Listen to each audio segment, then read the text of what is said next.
అవి ఉంచకూడదు. చాలామంది ఏం చేస్తారంటే మహిళామణులు టాబ్లెట్స్ అన్నీ వంటగదిలో పెట్టుకుంటారు. అవసరమైనప్పుడు సులభంగా వేసుకోవచ్చని వంటగదిలో మందులు పెట్టుకోకూడదు. వంటగదిలో మందులు పెట్టుకుంటే అనారోగ్యం అనేది క్రమక్రమంగా పెరిగిపోతూ ఉంటుంది. అలాగే వంటగదిలో విరిగిపోయిన పాత్రలు ఉండకూడదు. చిల్లులు పడ్డ పాత్రలు ఉండకూడదు.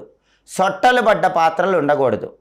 తుప్పు పట్టిన పాత్రలు ఉండకూడదు. అలాంటి వంటగదిలో ఉంటే అన్నపూర్ణాదేవి అనుగ్రహం తగ్గిపోతుంది.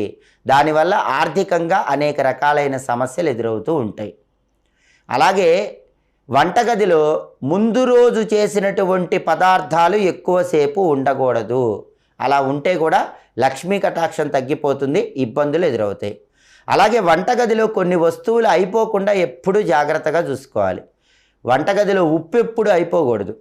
ఎప్పుడు ఉప్పు నిండుగా ఉండేలా చూసుకోండి. పసుపు కూడా అయిపోకూడదు.